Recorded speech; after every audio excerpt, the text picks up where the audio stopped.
शक्ति music studio आइल रही सच मेला घूमे, माई भजन सुन के लगनी झूमे। आइल रही सच मेला घूमे, माई भजन सुन के लगनी झूमे।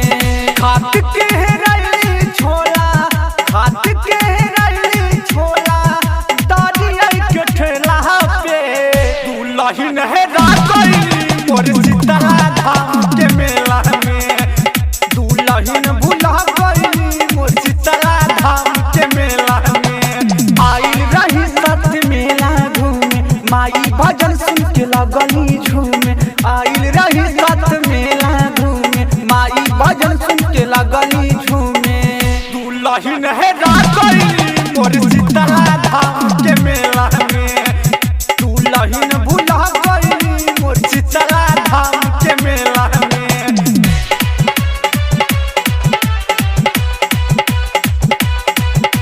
रिकॉर्डिंग शक्ति दादा दादा दादा सोचल रहली शीतला माई के चुनरी चढ़ावे के। संगे संगे दोनों जानी माई के मनावे के। माई के मनावे के, माई के मनावे के। सोचल रहली शीतला माई के चुनरी चढ़ावे के। संगे संगे दोनों जानी माई के मनावे के। गाई के खोजे उनके, गाई के खोजे उनके भगतन के रेवा में।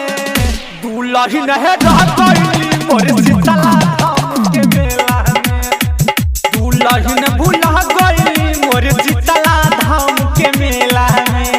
शक्तियों खो जाता टेरेला मारेला में। शक्ति म्यूजिक स्टूडियो लराज।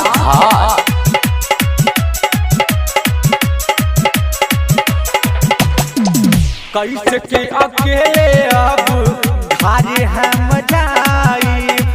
चंदा भारी में कैसे अब मुहावा देखाई।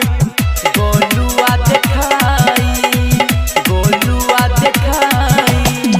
कैसे के अकेले अब घरे हम जाई। चंदा भारी में कैसे अब मुहावा देखाई।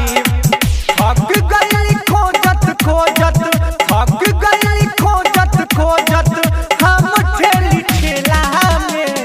दुल्हन है रागली मोर सीता धाम के मेला में।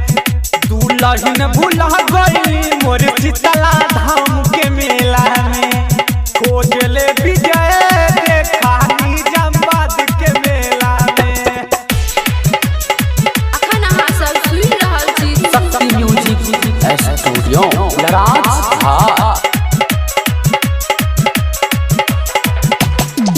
हमारो दुल्हनिया बाटी थोड़ी नादान हो।